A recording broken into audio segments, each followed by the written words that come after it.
السلام عليكم ورحمة الله وبركاته. الحمد لله رب العالمين والصلاة والسلام على رسول الله وعلى آله وصحبه أجمعين. أما بعد، اللهم سبحانك لا علم لنا إلا ما علمتنا إنك أنت العليم الحكيم. رب اشرح لي صدري ويسر لي أمري واحلل عقدة من لساني يفقه قولي. അള്ളാഹുവിൻ്റെ മാർഗത്തിൽ ഞാനേറെ സ്നേഹിക്കുന്ന സഹോദരിമാരെ, ഉമ്മമാരെ, പ്രിയപ്പെട്ടവരെ, ആദ്യമായിട്ട് സ്വർഗത്തിൽ പ്രവേശിക്കുന്ന ആൾക്കാർ ആരായിരിക്കും? ആ ചോദ്യത്തിനുള്ള ഉത്തരം അറിയാൻ നമുക്കൊക്കെ ഒരു ആകാംക്ഷയില്ലേ? നബി സല്ലല്ലാഹു അലൈഹി വസല്ലമ നബിയുടെ പ്രിയപ്പെട്ട അനുചരന്മാരോട് ഒരിക്കൽ ചോദിച്ച ചോദ്യമാണത്. ആദ്യമായിട്ട് സ്വർഗത്തിൽ പ്രവേശിക്കുന്ന സംഘം ഏതാണ് എന്ന് സഹാബിമാരെ നിങ്ങൾക്ക് അറിയുമോ? അപ്പോൾ അവർ പറഞ്ഞു അല്ലാഹു വറസൂലുഹു അലം. നബി എന്തെങ്കിലും ചോദിച്ചാൽ ചാടിക്കേറി ഉത്തരം പറയുന്ന ഒരു രീതിയായിരുന്നില്ല സഹാബിമാർക്ക് ഉണ്ടായിരുന്നത്. അവർ അല്ലാഹു ആണ്, അല്ലാഹുവിൻ്റെ റസൂലാണ് ഏറ്റവും നന്നായിട്ട് അറിയുന്നവർ എന്ന മറുപടിയാണ് കൊടുത്തിരുന്നത്. അപ്പോൾ നബി സല്ലല്ലാഹു അലൈഹി വസല്ലം പറയാണ്, അൽ ഫുഖറാഹുൽ മുഹാജിറൂൻ, മുഹാജിറുകളായ ദരിദ്രരായ ആളുകളാണ് ആദ്യമായിട്ട് സ്വർഗത്തിൽ പ്രവേശിക്കുക. അവരുടെ കുറച്ച് വിശേഷണങ്ങൾ നബി സല്ലല്ലാഹു അലൈഹി വസല്ലമ എടുത്തു പറയുന്നുണ്ട്. ആ കൂട്ടത്തിൽ നബി പറഞ്ഞൊരു കാര്യമാണ്, യമൂതു അഹദുഹും വഹാജതുഹു ഫീ സദ്രിഹി ലാ യസ്തതിഉ ലഹാ ഖദാഅൻ. അവരുടെ മനസ്സിൽ അവർക്ക് ഒരുപാട് സ്വപ്നങ്ങളുണ്ടായിരുന്നു, കിനാവുകളുണ്ടായിരുന്നു. ആ സ്വപ്നങ്ങളും കിനാവുകളും പൂർത്തിയാക്കാൻ കഴിയാതെ അവർ തിരിച്ചു മടങ്ങിയവരാണ്. ഒരുപാട് ആഗ്രഹങ്ങൾ അവരുടെ ഉള്ളിലുണ്ടായിരുന്നു, പക്ഷെ അതൊന്നും പൂർത്തിയാക്കാൻ കഴിയാതെ അള്ളാഹുവിൻ്റെ അടുക്കലേക്ക് മടങ്ങിപ്പോന്നവരാണ് അവർ. എന്നിട്ട് മലക്കുകളോട് അള്ളാഹു പറയും, നിങ്ങൾ അവരെ ചെന്നിട്ട് സ്വാഗതം ചെയ്യുക, ഈ സ്വർഗത്തിലേക്ക് അവരെ ക്ഷണിക്കുക. അപ്പോൾ മലക്കുകൾ പറയും, അള്ളാഹുവേ, ഞങ്ങൾ ആകാശത്തിലുള്ള നിൻ്റെ സൃഷ്ടികളാണ്, നിൻ്റെ സൃഷ്ടികളുടെ കൂട്ടത്തിൽ ഏറ്റവും ശ്രേഷ്ഠരാണ്, ഞങ്ങൾ അവരെ പോയിട്ട് ക്ഷണിക്കണോ?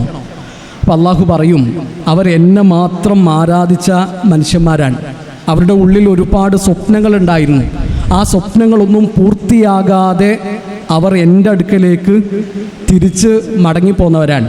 അങ്ങനെ മലക്കുകൾ വന്നിട്ട് സ്വർഗത്തിൻ്റെ ഓരോ വാതിലിൽ നിന്നും അവരെ ക്ഷണിക്കുമെന്നാൻ. സലാമുൻ അലൈക്കും ബിമാ സബർതും ഫനിഅമ ഉഖ്ബദ്ദാർ. നിങ്ങൾക്ക് ഈ സ്വർഗത്തിലേക്ക് സ്വാഗതം, നിങ്ങൾക്ക് അള്ളാഹുവിൻ്റെ സലാം ഉണ്ടാകട്ടെ, നിങ്ങൾ ക്ഷമിച്ചതിൻ്റെ പേരിൽ നിങ്ങൾ ഈ സ്വർഗത്തിൽ കാലാകാലം കഴിയുക എന്ന സന്തോഷ വാർത്ത മലക്കുകൾ അവരെ അറിയിക്കുമെന്നാണ്. നമ്മൾ ചിന്തിക്കേണ്ടത്, മലക്കുകളുടെ ആ അഭിസംബോധന കേൾക്കാൻ, ആ സ്വാഗതം കേൾക്കാൻ നമ്മൾ അർഹരാണോ, നമ്മൾ യോഗ്യരാണോ എന്ന് നമ്മൾ ആലോചിക്കുക. രണ്ടാമത്തെ ഒരു കാര്യം, എന്ത് പറഞ്ഞിട്ടാണ് മലക്കുകൾ അവരെ ക്ഷണിക്കുന്നത്? സലാമുൻ അലൈക്കും ബിമാ സബർതും. നിങ്ങൾ ക്ഷമിച്ചതിൻ്റെ പേരിൽ, നിങ്ങൾ സബർ കാണിച്ചതിൻ്റെ പേരിൽ ഈ സ്വർഗത്തിലേക്ക് നിങ്ങൾ പ്രവേശിച്ചു കൊള്ളുക എന്നാണ്. അപ്പോൾ സ്വർഗത്തിൽ പ്രവേശിക്കാനുള്ള കാരണമായിട്ട് മലക്കുകൾ പറഞ്ഞത് ക്ഷമിക്കുക എന്നതാണ്. ആദം നബി അലൈഹി സ്വലാത്തു വസ്സലാം സ്വർഗത്തിൽ നിന്ന് പുറത്താക്കപ്പെട്ടു. എന്താ പുറത്താക്കാനുള്ള കാരണം? ക്ഷമിക്കാത്തത് കൊണ്ടായിരുന്നു, ക്ഷമയില്ലാത്തത് കൊണ്ടാണ് ആദം നബി അലൈഹി സ്വലാത്തു വസ്സലാമ സ്വർഗത്തിൽ നിന്ന് പുറത്താക്കപ്പെട്ടത്. ഒരു മരം കാണിച്ചു കൊടുത്തു, ആ മരത്തിൻ്റെ കായ് തിന്നാൻ പറ്റൂല, ബാക്കിയെല്ലാം നിങ്ങൾക്ക് കഴിക്കാം. ആദം നബി അലൈഹി സ്വലാത്തു വസ്സലാമക്ക് പിടിച്ചു നിൽക്കാൻ പറ്റിയില്ല, ക്ഷമിക്കാൻ കഴിഞ്ഞില്ല. അതുകൊണ്ടാണ് സ്വർഗത്തിൽ നിന്ന് പുറത്താക്കപ്പെട്ടിട്ടുള്ളത്.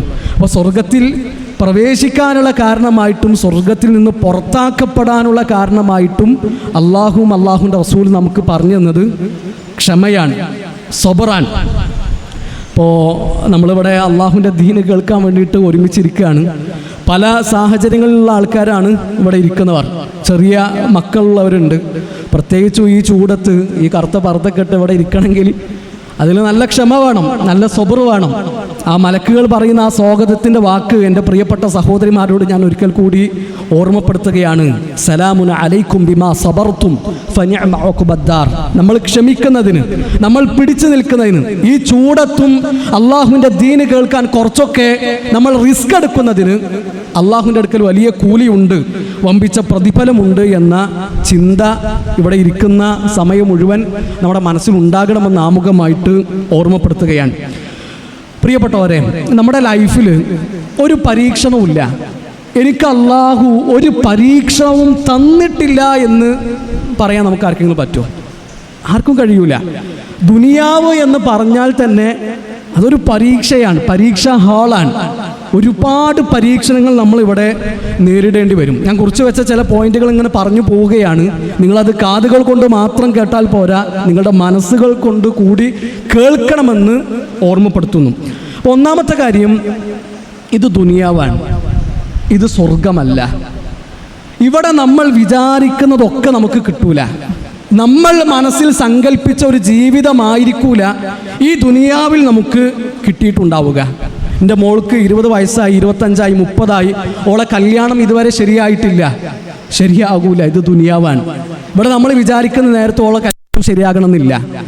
നമ്മൾ വിചാരിക്കുന്ന നേരത്ത് നമ്മുടെ വീട് പണി പൂർത്തിയാകണമെന്നില്ല. 4 പെൺകുട്ടികളാണ് ആ കുടുംബത്തിലുള്ളത്. 2 കുട്ടികളുടെ ശരീരം തളർന്ന് അവർ കട്ടിലാണ്. ഉപ്പ ഹാർട്ട് പേഷ്യൻ്റാണ്. ഇങ്ങനത്തെ കുടുംബങ്ങൾ നമ്മൾ കണ്ടിട്ടില്ലേ? ഉണ്ടാകും. കാരണം എന്താണ്? ഈ ദുനിയാവിൽ 100% സംതൃപ്തി എന്നത്, 100% സന്തോഷം എന്നത് നമുക്ക് ഒരിക്കലും കിട്ടൂല. അപ്പം നമ്മുടെ കുടുംബജീവിതം മാത്രം നമ്മൾ എടുത്തു നോക്കിയാൽ മതി. അവിടെ പൊട്ടലും ചീറ്റലും ഉണ്ടാകും. നമ്മളെ മകളെ ഒരു വട്ടം തൊലാക്ക് ചൊല്ലി, 2ാമത്തെ വട്ടം തൊലാക്ക് ചൊല്ലി ഇപ്പോൾ അവൾ വീട്ടിലിരിക്കുകയാണ്. അത് സംഭവിക്കും. കാരണം ഇത് ദുനിയാവാണ്. ആ ഒരു അടിസ്ഥാനം നമ്മൾ മനസ്സിലാക്കി വെക്കുക. ദുനിയാവ് എന്നുള്ളത് അള്ളാഹു ഇഷ്ടപ്പെട്ടവർക്കും കൊടുക്കും, ഇഷ്ടപ്പെടാത്തവർക്കും കൊടുക്കും. ദുനിയാവ് അള്ളാഹുവിന് ഇഷ്ടമുള്ളവർക്കും അള്ളാഹു കൊടുക്കും, ഇഷ്ടമില്ലാത്തവർക്കും അള്ളാഹു കൊടുക്കും. എന്നാൽ ആഖിറത്ത് അള്ളാഹുവിന് ഇഷ്ടമുള്ളവർക്ക് മാത്രമേ അള്ളാഹു കൊടുക്കുകയുള്ളൂ. യൂസുഫ് നബി അലൈഹി സ്വലാത്തു വസ്സലാമയെ പറ്റിയിട്ട് നമ്മൾ ആലോചിച്ചിട്ടുണ്ടോ? ആരാണ് യൂസുഫ് നബി? യൂസുഫ് നബി നബിയാണ്. യൂസുഫ് നബിയുടെ ഉപ്പ യാക്കൂബ് നബി നബിയാണ്. യാക്കൂബ് നബിയുടെ ഉപ്പ ഇബ്രാഹിം നബിയും നബിയാണ്. അപ്പോൾ യൂസുഫ് നബി തന്നെ നബിയാണ്, അദ്ദേഹത്തിൻ്റെ ഉപ്പയും വല്യുപ്പയും നബിയാണ്. പക്ഷെ ആ യൂസുഫ് നബി അലൈഹി സ്വലാത്തു വസ്സലാമ ജീവിതത്തിൽ എന്തൊക്കെ നേരിടേണ്ടി വന്നിട്ടുണ്ട്. ആദ്യം കിണറ്റിലെത്തി, പിന്നെ ആ കിണറ്റിൽ നിന്ന് കൊട്ടാരത്തിലെത്തി. ആ കിണറ്റിൽ നിന്ന് കൊട്ടാരത്തിലേക്കുള്ള ദൂരമൊക്കെ നമ്മളേറെ ചിന്തിപ്പിക്കേണ്ടതാണ്. സൂറത്ത് യൂസുഫ് മനോഹരമായ അധ്യായമാണ്. ഖുർആനിലെ 12ാമത്തെ അധ്യായം. അതിസുന്ദരമായിട്ട് യൂസുഫ് നബി അലൈഹി സ്വലാത്തു വസ്സലാമയുടെ ജീവിതം അള്ളാഹു നമുക്ക് പറഞ്ഞു തരുന്നുണ്ട്. ഒരു അടിമയുടെ ജീവിതത്തിൽ അവൻ ഒരിക്കലും പ്രതീക്ഷിക്കാത്ത നിലയിൽ അള്ളാഹു എങ്ങനെയാണ് ഇടപെടുക എന്നതിൻ്റെ ഏറ്റവും ഉത്തമമായ ഉദാഹരണങ്ങളിൽ ഒന്നാണ് യൂസുഫ് നബി അലൈഹി സ്വലാത്തു വസ്സലാമയുടെ ജീവിതം. അപ്പോൾ കിണറ്റിലെത്തി, പിന്നെ കൊട്ടാരത്തിലെത്തി, പിന്നെ ഫലബിഥ ഫിസ്സിജ്നി ബിദ്അ സിനീൻ, വർഷങ്ങളോളം ജയിലിൽ യൂസുഫ് നബി അലൈഹി സ്വലാത്തു വസ്സലാമ കഴിയാൻ. ഈ ബിദ്അ എന്ന അറബി ഭാഷയിൽ പറഞ്ഞാൽ ഇമാം സഅദി റഹിമഹുല്ലാഹു തആല പറയുന്നുണ്ട്, 3 മുതൽ 9 വരെയുള്ള കണക്കിനാണ് ബിദ്അ എന്ന് പറയുക. അപ്പോൾ 3 വർഷം അല്ലെങ്കിൽ 9 വർഷം വരെ യൂസുഫ് നബി അലൈഹി സ്വലാത്തു വസ്സലാമ ജയിലിൽ കഴിഞ്ഞിട്ടുണ്ട്. 7 വർഷമാണെന്നൊക്കെ പറയപ്പെട്ടിട്ടുണ്ട്. എന്തിൻ്റെ പേരിലാണ്? യൂസുഫ് നബി അലൈഹി സ്വലാത്തു വസ്സലാമ എന്തെങ്കിലും തെറ്റ് ചെയ്തിട്ടാണോ യൂസുഫ് നബി ജയിലിൽ കടന്നത്? അപ്പോൾ ഇതൊക്കെ അനുഭവിക്കേണ്ടി വന്നത് എന്തുകൊണ്ടാണ്? ദുനിയാവിന് അള്ളാഹു അത്ര വില കൊടുത്തിട്ടുള്ളൂ. അള്ളാഹുവിന് ഇഷ്ടപ്പെട്ടവർക്ക് അള്ളാഹു ദുനിയാവ് കൊടുക്കുമായിരുന്നുവെങ്കിൽ യൂസുഫ് നബി അലൈഹി സ്വലാത്തു വസ്സലാമ ഈ ത്യാഗങ്ങളൊന്നും സഹിക്കേണ്ടി വരുമായിരുന്നില്ലല്ലോ. യൂസുഫ് നബിയുടെ ജീവിതത്തിൽ നമുക്ക് കിട്ടുന്ന ഏറ്റവും സുന്ദരമായ പാഠങ്ങളിലൊന്ന്, അതിമനോഹരമായ സന്ദേശങ്ങളിലൊന്ന് ആ കൊട്ടാരത്തിൽ വെച്ച് നടക്കുന്ന സംഭവമാണ്. അസീസിൻ്റെ ഭാര്യ യൂസുഫ് നബി അലൈഹി സ്വലാത്തു വസ്സലാമ കൊട്ടാരത്തിൽ വളർന്നു. ഞാൻ കുറച്ച് വേഗത്തിൽ പറഞ്ഞു പോവുകയാണ്, ഈ ചൂടത്ത് എങ്ങനെയാണ് സഹിക്കുന്നത് എനിക്കറിയില്ല. അപ്പോൾ യൂസുഫ് നബി അലൈഹി സ്വലാത്തു വസ്സലാമ കൊട്ടാരത്തിൽ വളർന്നു. ഒരു സുമുഖനായ സുന്ദരനായ ചെറുപ്പക്കാരനായി, ആരും കൊതിക്കുന്ന സൗന്ദര്യവും ശരീരവും. അസീസിൻ്റെ ഭാര്യയുടെ മനസ്സ് മാറി. യൂസുഫ് നബി അലൈഹി സ്വലാത്തു വസ്സലാമയെ വശീകരിക്കാനുള്ള ശ്രമങ്ങൾ നടന്നു. അതിനവർ തുനിഞ്ഞിറങ്ങി, മെനക്കെട്ടിറങ്ങി. ഒരു അവസരം കിട്ടിയപ്പോൾ അവരത് മുതലാക്കാൻ ശ്രമിച്ചു. യൂസുഫ് നബി അലൈഹി സ്വലാത്തു വസ്സലാമയെ വിളിച്ചു. വാതിലുകൾ കൊട്ടി അടച്ചിട്ട് യൂസുഫ് നബിയെ മാടി വിളിച്ചു എന്നാണ് പറഞ്ഞത്. നമ്മൾ അവിടെ ആലോചിക്കേണ്ടത്, യൂസുഫ് നബി അലൈഹി സ്വലാത്തു വസ്സലാമയുടെ മുമ്പിൽ ആ തെറ്റ് ചെയ്യാനുള്ള എല്ലാ സാഹചര്യങ്ങളും ഉണ്ട്. യൂസുഫ് നബി അലൈഹി സ്വലാത്തു വസ്സലാമ ചെറുപ്പക്കാരനാണ്, ചോരത്തളപ്പിന്റെ പ്രായാണ്, മനസ്സാഗ്രഹിക്കുന്നിടത്ത് ശരീരം എത്തുന്ന സമയമാണ്. യൂസുഫ് നബി ഉള്ളത് സ്വന്തം നാട്ടിലല്ല, ഈജിപ്തിലാണ്. പരിചയമുള്ള ആരും കൂടെയില്ല. ആ തെറ്റ് ചെയ്താൽ ആരും അറിയാൻ പോകുന്നില്ല. ക്ഷണിക്കുന്നത്, വിളിക്കുന്നത് യജമാനത്തിയാണ്, സുന്ദരിയായ പെണ്ണാണ്, ആരെങ്കിലും അല്ല. ആ സമയത്ത് ഖാല മഅദല്ലാഹ് എന്ന് പറഞ്ഞിട്ട് യൂസുഫ് നബി അലൈഹി സ്വലാത്തു വസ്സലാമ പിറകോട്ട് മാറുന്നില്ലേ? അവളുടെ പിടുത്തത്തിൽ നിന്ന് യൂസുഫ് നബി കുതറി ഓടി, പിന്നാലെ കൂടിയിട്ട് കുപ്പായം പിടിച്ചു വലിച്ചു, കുപ്പായം കീറി. അവിടെ യൂസുഫ് നബി അലൈഹി സ്വലാത്തു വസ്സലാമയെ സംരക്ഷിച്ചു എന്ന് പറയുന്നിടത്ത് അള്ളാഹു പറഞ്ഞൊരു കാര്യമുണ്ട്, ഇന്നഹു മിൻ ഇബാദിനൽ മുഖ്ലസീൻ. തീർച്ചയായിട്ടും യൂസുഫ് നബി അലൈഹി സ്വലാത്തു വസ്സലാം എൻ്റെ അടിമകളുടെ കൂട്ടത്തിൽ നല്ല ഇഖ്ലാസ് ഉള്ളവനായിരുന്നു. അള്ളാഹുമായിട്ടുള്ള ഇടപാടുകളിൽ നമ്മൾ സത്യസന്ധരാണ് എങ്കിൽ തീർച്ചയായിട്ടും അള്ളാഹു നമ്മളെ സംരക്ഷിക്കും. അള്ളാഹുവിൻ്റെ പ്രൊട്ടക്ഷൻ നമുക്കുണ്ടാകും, അള്ളാഹുവിൻ്റെ കാവൽ നമുക്കുണ്ടാകും. ഈ പരീക്ഷണം എന്ന് പറഞ്ഞാൽ നമ്മൾ രോഗിയാകലും, നമ്മൾ ബെഡിൽ കിടക്കലും, ICUയിൽ എത്തലും മാത്രമല്ല പരീക്ഷണം എന്ന് പറഞ്ഞാൽ. തിന്മകൾ കൊണ്ട് അള്ളാഹു പരീക്ഷിക്കും. അള്ളാഹുവിനെ അറിയണം ആ തിന്മ നമ്മൾ ചെയ്യുന്നുണ്ടോ ഇല്ലേ, അതിൽ ക്ഷമിക്കാൻ നമുക്ക് പറ്റുന്നുണ്ടോ. ആ പരീക്ഷണത്തിലാണ് യൂസുഫ് നബി അലൈഹി സ്വലാത്തു വസ്സലാമ വിജയിച്ചത്. തിന്മകൾ ചെയ്യാനുള്ള എല്ലാ വാതിലുകളും അള്ളാഹു നമ്മുടെ മുമ്പിൽ തുറന്നിട്ട് തരും. ആ പരീക്ഷണത്തിൽ പതറാതിരിക്കണമെങ്കിൽ, നമ്മുടെ കാലുകൾ ഇടറാതിരിക്കണമെങ്കിൽ നമ്മൾ ഇഖ്ലാസ് ഉള്ളവരായിരിക്കണം, 100% ഇഖ്ലാസ് ഉള്ളവരായിരിക്കണം. അള്ളാഹു പരീക്ഷിക്കും, അത് അള്ളാഹുവിൻ്റെ സുന്നത്താണ്, അള്ളാഹുവിൻ്റെ ചര്യയാണ്. അഹസിബന്നാസു അൻ യുത്റകു അൻ യഖൂലു ആമന്നാ വഹും ലാ യുഫ്തനൂൻ. ഒരു വിചാരിക്കുന്നുണ്ടോ ഒരു മുഅ്മിനീങ്ങളാണ് എന്ന് പറഞ്ഞതുകൊണ്ട് അള്ളാഹു അവരെ വെറുതെ വിടുമെന്ന് ഒരു കരുതുന്നുണ്ടോ? അള്ളാഹു അവരെ പരീക്ഷിക്കുക തന്നെ ചെയ്യും. അള്ളാഹുവിന് ഇഷ്ടപ്പെട്ടവരെ അള്ളാഹു കൂടുതൽ പരീക്ഷിക്കും. അള്ളാഹുവിന് ഒരാളെ ഇഷ്ടമാണെങ്കിൽ അവരെ അള്ളാഹു കൂടുതൽ പരീക്ഷിക്കും. മുഹമ്മദ് നബി സല്ലല്ലാഹു അലൈഹി വസല്ലം, നബിക്ക് എത്ര മക്കളാണ്? എത്ര മക്കളാണ് നബിക്ക്? 7 മക്കളാണ്. അള്ളാഹുവിൻ്റെ റസൂൽ സല്ലല്ലാഹു അലൈഹി വസല്ലമക്ക് 7 മക്കളാണ്. ആ 7 മക്കളിൽ 6 മക്കളും നബി സല്ലല്ലാഹു അലൈഹി വസല്ലമ ജീവിച്ചിരിക്കുന്ന കാലത്ത് തന്നെ മരിച്ചവരാണ്. ഷെയ്ഖുൽ ഇസ്ലാം ഇബ്നു തൈമിയ്യ റഹിമഹുല്ലാഹു തആല 7 തവണയാണ് ജയിലിൽ അടക്കപ്പെട്ടിട്ടുള്ളത്. കുറ്റം ചെയ്തിട്ടൊന്നുമല്ല, കൊള്ള നടത്തിയിട്ട്, കൊലപാതകം നടത്തിയിട്ട് അങ്ങനൊന്നും ജയിലിൽ പോയ ആൾക്കാരല്ല. ഇമാം അഹ്മദ് ബിൻ ഹംബൽ റഹിമഹുല്ലാഹു തആല വർഷങ്ങളാണ് ജയിലിൽ കടന്നിട്ടുള്ളത്. അപ്പോൾ പരീക്ഷണം എന്നത് ഉണ്ടാകും. അത് അള്ളാഹുവിന് ഇഷ്ടപ്പെട്ട ആൾക്കാരാണെങ്കിൽ അവരെ അള്ളാഹു കൂടുതൽ പരീക്ഷിക്കും. ഇപ്പം നബി സല്ലല്ലാഹു അലൈഹി വസല്ലമയുടെ ലൈഫിലേക്ക് തന്നെ നമുക്ക് തിരിച്ചു വരാം. നബി സല്ലല്ലാഹു അലൈഹി വസല്ലമ ജനിക്കുന്നതിന് മുമ്പേ ഉപ്പ മരിച്ചു, 6ാമത്തെ വയസ്സിൽ ഉമ്മ മരിച്ചു, 8ാമത്തെ വയസ്സിൽ വല്യുപ്പ അബ്ദുൽ മുത്തലിബ് മരിച്ചു. പിന്നെ നബി സല്ലല്ലാഹു അലൈഹി വസല്ലമ നബിയായിട്ട് പ്രബോധനം തുടങ്ങിയപ്പോൾ മക്കക്കാർ, ഖുറൈശികൾ അള്ളാഹുവിൻ്റെ റസൂൽ സല്ലല്ലാഹു അലൈഹി വസല്ലമയെ ഒറ്റപ്പെടുത്തി, നബിക്ക് ഉപരോധം ഏർപ്പെടുത്തി. 3 വർഷം ഷഅബ് അബി താലിബിൽ പച്ചിലകൾ മാത്രം കഴിച്ചിട്ട് അള്ളാഹുവിൻ്റെ റസൂൽ സല്ലല്ലാഹു അലൈഹി വസല്ലമയും സഹാബിമാരും കഴിച്ചുകൂട്ടി. ഒരൊറ്റ വർഷം അബൂ താലിബും ഖദീജ റളിയല്ലാഹു അൻഹയും അള്ളാഹുവിൻ്റെ റസൂൽ സല്ലല്ലാഹു അലൈഹി വസല്ലമക്ക് താങ്ങും തണലുമായിരുന്ന 2 ആളുകൾ ഒരൊറ്റ വർഷം അള്ളാഹു തിരിച്ചു വിളിച്ചു. ആ നബി എന്തൊക്കെ സഹിച്ചിട്ടുണ്ട്. ജനിച്ചു വീണ മണ്ണിൽ നിന്ന്, കളിച്ചു വളർന്ന നാട്ടിൽ നിന്ന് കണ്ണീരോടുകൂടി മദീനയിലേക്ക് പലായനം ചെയ്യുന്ന അള്ളാഹുവിൻ്റെ റസൂൽ സല്ലല്ലാഹു അലൈഹി വസല്ലമയെ നമ്മൾ ചരിത്രത്തിൽ വായിക്കുന്നുണ്ട്. ബദർ ചരിത്രമാണ്, ഉഹദ് ചരിത്രമാണ്. ഇതൊക്കെ നബിക്ക് ഹീറോ ആകാൻ വേണ്ടിയിട്ട് നടന്ന സംഭവങ്ങളല്ലല്ലോ. അള്ളാഹുവിൻ്റെ റസൂൽ സല്ലല്ലാഹു അലൈഹി വസല്ലമക്കും സഹാബിമാർക്കും ഉണ്ടായ കടുത്ത പരീക്ഷണങ്ങളായിരുന്നു ഓരോ യുദ്ധങ്ങളും. അപ്പോൾ ഏറ്റവും കൂടുതൽ പരീക്ഷിക്കപ്പെട്ടത് നബിമാരാണ്. സഹാബിമാർ ചോദിക്കുന്നുണ്ട്, അള്ളാഹുവിൻ്റെ റസൂലെ ഏറ്റവും അധികം പരീക്ഷിക്കപ്പെടുക ആരാണ്? നബിയുടെ മറുപടി അൽ അംബിയ, നബിമാരാണ്. സുമ്മൽ അംസൽ, സുമ്മൽ അംസൽ, പിന്നെ അവർക്ക് താഴെയുള്ളവർ. യുബതല റജുലു അലാ ഖദ്രി ദീനിഹി, ഒരാളുടെ ദീനിന്റെ തോതനുസരിച്ച്, ദീനിന്റെ അളവനുസരിച്ച് അവർ പരീക്ഷിക്കപ്പെടുന്ന പറഞ്ഞത്. അപ്പൊ ദീന് കൂടിയ പരീക്ഷണം കുറയല്ല ചെയ്യുക. ദീന് കൂടിയാൽ പരീക്ഷണത്തിൻ്റെ തോതും കൂടും, പരീക്ഷണത്തിൻ്റെ കടുപ്പവും കൂടും. ദീന് കുറവാണോ അവർക്ക് പരീക്ഷണം കുറവായിരിക്കും. പരീക്ഷണത്തിൻ്റെ കടുപ്പം കുറവായിരിക്കും. അപ്പോൾ ദീനുണ്ട്, ഞാനിപ്പോൾ നിസ്കാരമൊക്കെ കൃത്യമായിട്ട് നിർവഹിക്കുന്നുണ്ട്, എന്നും ഡെയിലി ഖുർആൻ ഓതുന്നുണ്ട്, ഖുർആൻ ക്ലാസ്സിൽ വരുന്നുണ്ട്, ദാവാരംഗത്തൊക്കെ എന്നെ കൊണ്ട് കഴിയുന്നൊക്കെ ഞാൻ ചെയ്യുന്നുണ്ട്, എന്നിട്ട് എന്നും എനിക്ക് തന്നെ ഹോസ്പിറ്റൽ കേസ്, എന്നും എൻ്റെ വീട്ടിൽ തന്നെ പ്രശ്നങ്ങൾ, എന്നും എൻ്റെ മക്കളുടെ കാര്യം പറഞ്ഞിട്ട് സങ്കടപ്പെടാൻ എനിക്ക് നേരമുള്ളൂ. അതുണ്ടാകുമെന്ന് അല്ലാഹുവിൻ്റെ റസൂൽ സല്ലല്ലാഹു അലൈഹി വസല്ലമ പറഞ്ഞിട്ടുള്ളതാണ്. അപ്പം ദീനുണ്ടോ നമ്മൾ കൂടുതൽ പരീക്ഷിക്കപ്പെടുന്നതാണ്. എത്ര കടുപ്പമുള്ള പരീക്ഷണങ്ങൾ നമ്മളെ തേടി വന്നാലും നമുക്കൊരു അല്ലാഹു ഉണ്ട് എന്ന വിശ്വാസവും പ്രതീക്ഷയും ഉറപ്പും നമുക്ക് വേണം. മൂസാ നബി അലൈഹി സ്വലാത്തു വസ്സലാം അബദ്ധത്തിൽ ഒരു കിബ്തിയെ വധിച്ചു. മൂസാ നബി അലൈഹി സ്വലാത്തു വസ്സലാമെ കൊല്ലണമെന്ന് വിചാരിച്ചത് അല്ലിയതൊന്നും അല്ല, ഒരു കുത്തു കൊടുത്തു, ആ കിബ്തി മരിച്ചു. മൂസാ നബി അലൈഹി സ്വലാത്തു വസ്സലാം അവിടെ നിന്ന് നാട് വിട്ടു പോകുകയാണ്, മദിയനിലേക്ക് പോവുകയാണ്. മദിയനിലെത്തി അവിടെ കുറച്ച് ആൾക്കാർ ആടിന് വെള്ളം കൊടുക്കുന്നതും വെള്ളം കോരുന്നതൊക്കെയാണ് മൂസാ നബി അലൈഹി സ്വലാത്തു വസ്സലാമ കാണുന്നത്. ആ കൂട്ടത്തിൽ 2 പെൺകുട്ടികളുണ്ടായിരുന്നു. ആ ആണുങ്ങൾക്കിടയിലേക്ക് ചെന്നിട്ട് വെള്ളം കോരാൻ അവർക്ക് കഴിയുന്നില്ല.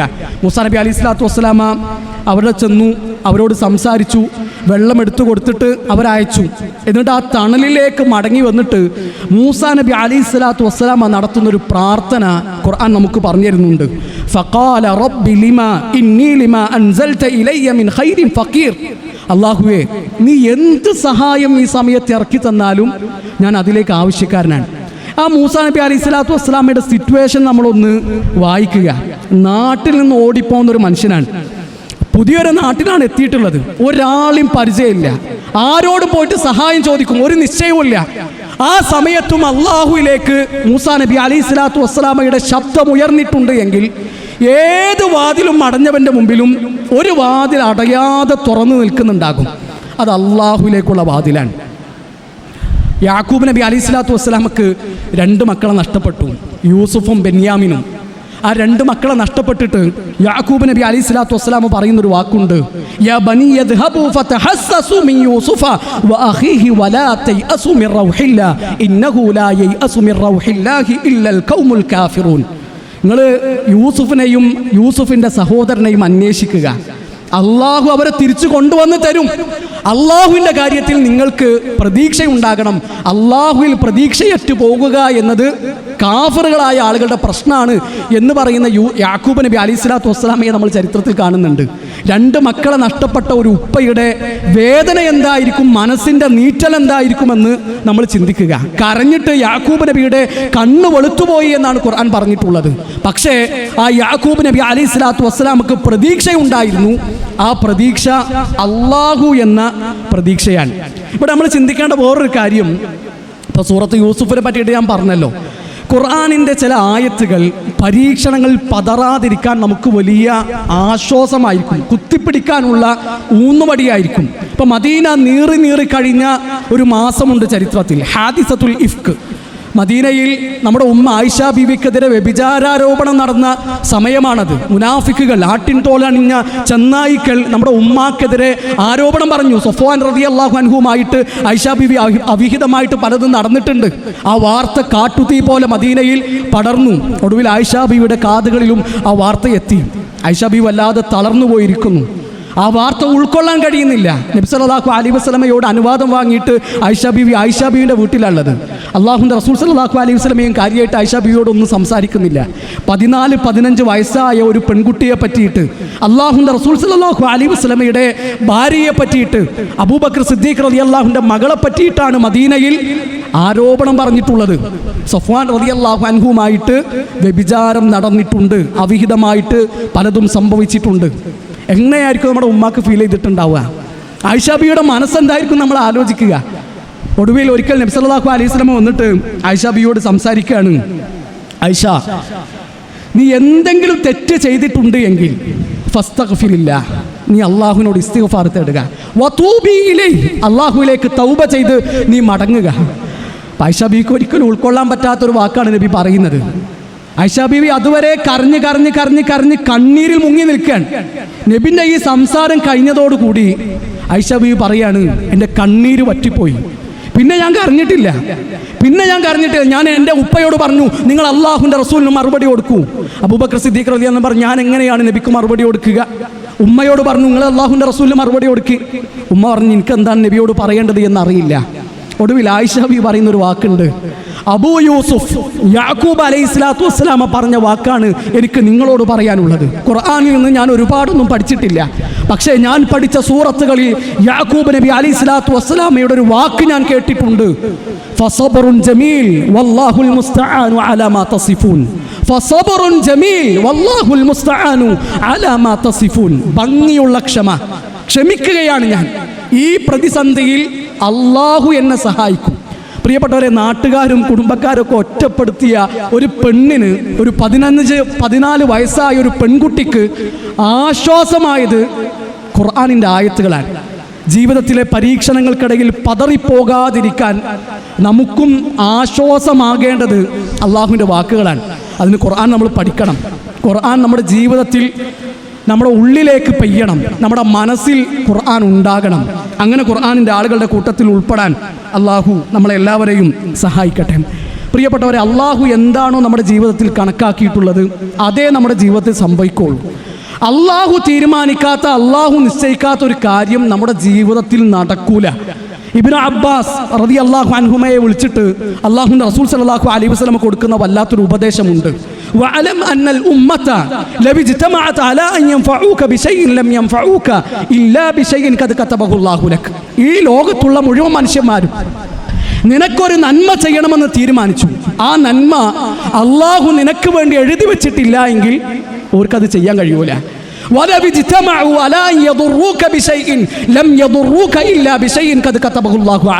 ഇനി മുഴുവൻ മനുഷ്യന്മാരും നിനക്കൊരു ഉപദ്രവം ഉണ്ടാക്കണമെന്ന് വിചാരിച്ചു, അള്ളാഹു ആ ഉപദ്രവം നിന്റെ പേരിൽ എഴുതി വച്ചിട്ടില്ല എങ്കിൽ ഓർക്ക് നിന്നെ ഒന്നും ചെയ്യാൻ കഴിയുകയില്ല.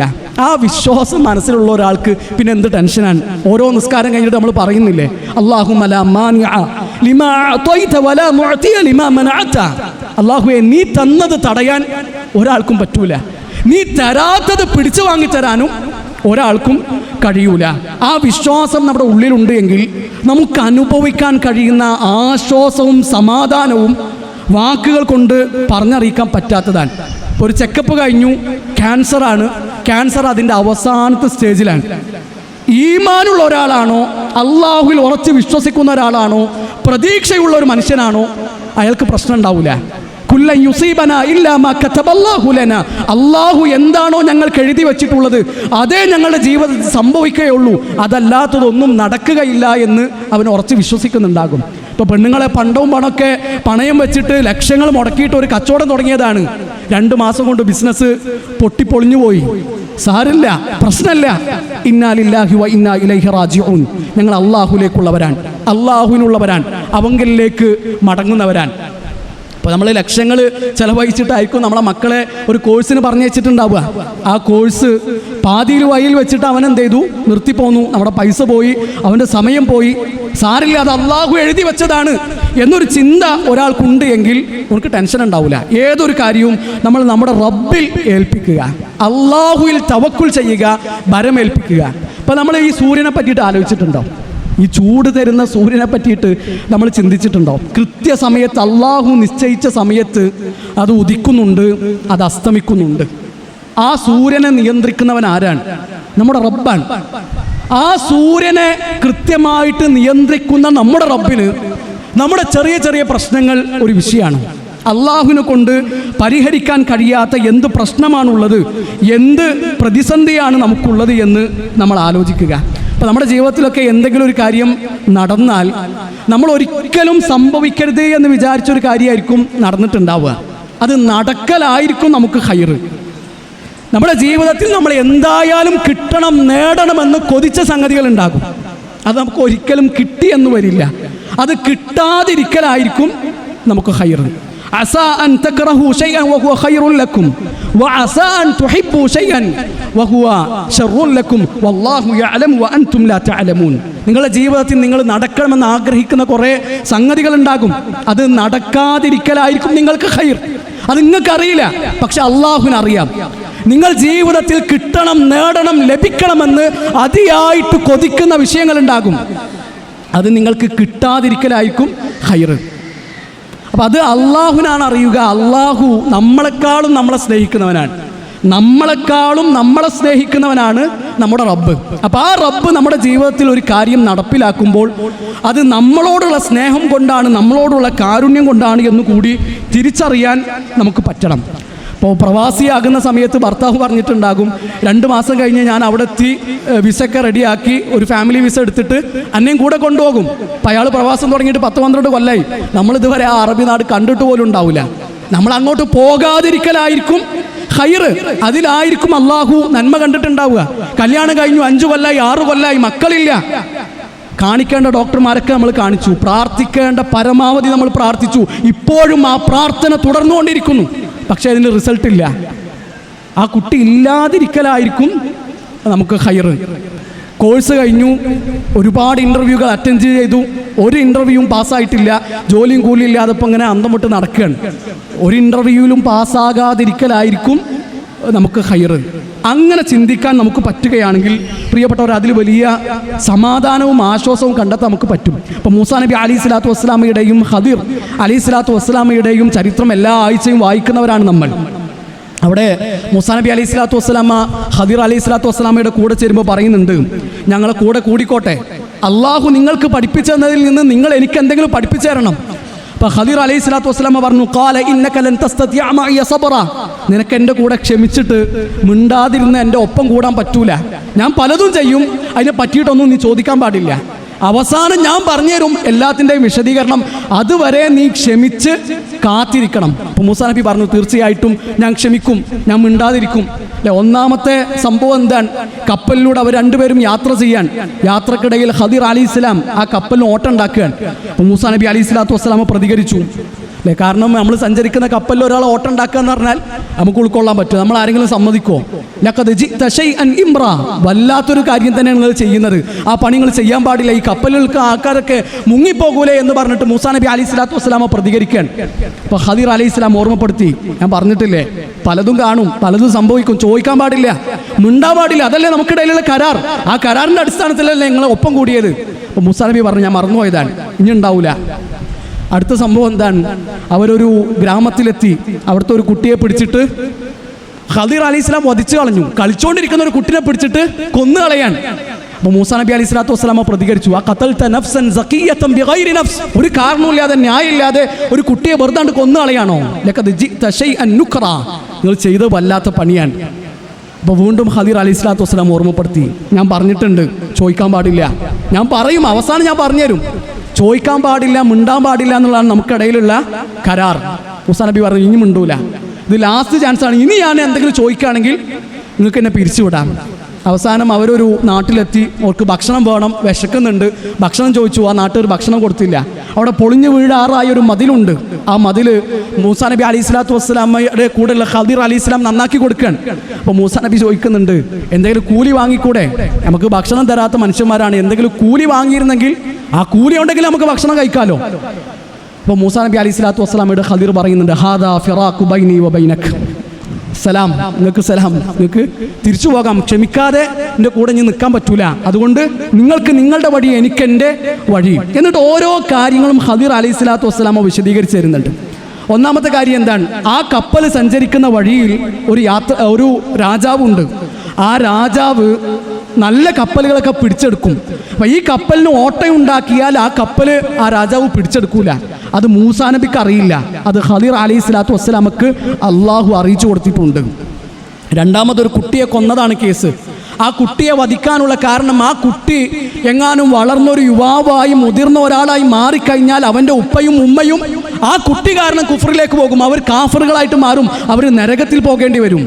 അതുകൊണ്ട് ആ കുട്ടി വേണ്ട എന്നാണ് അള്ളാഹു തീരുമാനിച്ചിട്ടുള്ളത്. അത് മൂസാ നബിക്ക് അറിയില്ല, അത് ഖദിർ അലൈഹി സ്വലാത്തു വസ്സലാമക്ക് അള്ളാഹു അറിയിച്ചു കൊടുത്തതാണ്. മൂന്നാമത്തെ കാര്യം, മതിലുണ്ടാക്കി കൊടുത്തതല്ലേ, മതിൽ യതീമുകളായ 2 കുട്ടികളുടെ മതിലാണ്. അവരുടെ ഉപ്പ നല്ലൊരു മനുഷ്യനായിരുന്നു. ആ മതിലിൻ്റെ ചുവട്ടിൽ അവർക്കുള്ള നിധിയുണ്ട്. ആ മതിലെങ്ങാനും പൊളിഞ്ഞു വീണാൽ ആ നിധി നാട്ടുകാർ കൊണ്ടുപോകും, ആ കുട്ടികൾക്ക് അത് കിട്ടൂല. അതുകൊണ്ടാണ് ആ മതിൽ ഞാൻ കൂലിയൊന്നും വാങ്ങാതെ നന്നാക്കി കൊടുത്തിട്ടുള്ളത് എന്നാണ്. അപ്പം ഈ 3 സംഭവങ്ങളും പ്രത്യക്ഷത്തിൽ നോക്കുമ്പോൾ നമുക്ക് എന്താ തോന്നുക? ഈ 3 സംഭവങ്ങളും പ്രത്യക്ഷത്തിൽ നോക്കുമ്പോൾ നമുക്ക് തോന്നുന്നത് എന്താണ്? ഖദിർ അലൈഹി സ്വലാത്തു വസ്സലാമ ചെയ്തത് പറ്റ പൊട്ടത്തരായിട്ട് നമുക്ക് തോന്നുക.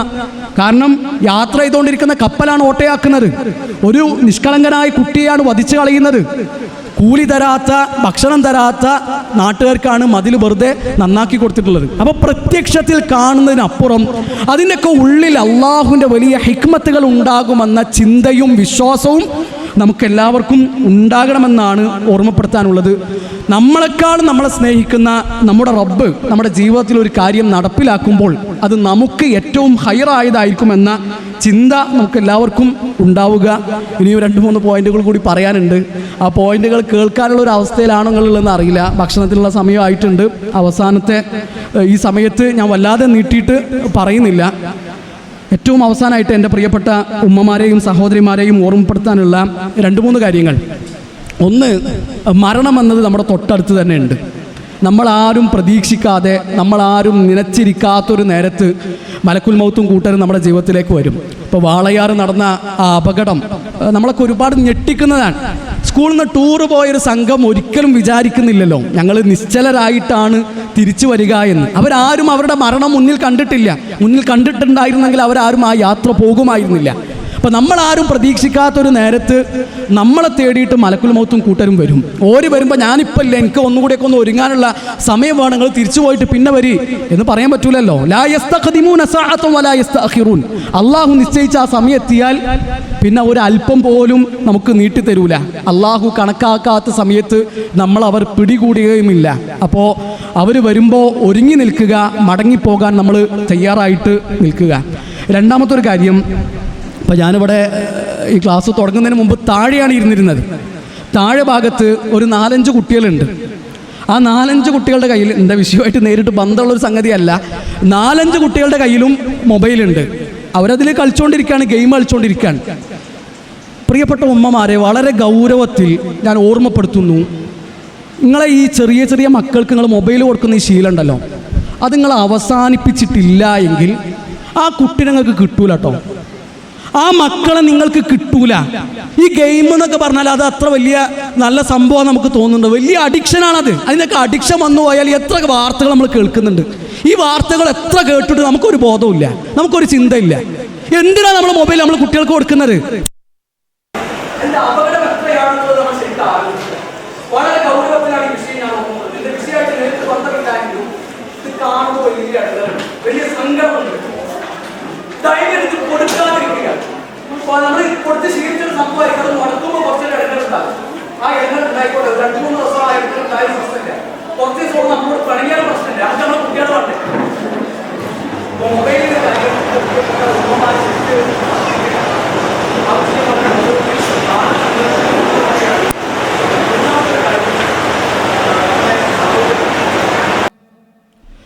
നന്ദി യൂണിറ്റിലുള്ള നമ്മുടെ സഹോദരി റുബീന, അവരുടെ സഹോദരിക്ക് ഒരു അർജൻറ്റായിട്ടുള്ള ഒരു സർജറി ആവശ്യമായി വന്നിട്ടുണ്ട്.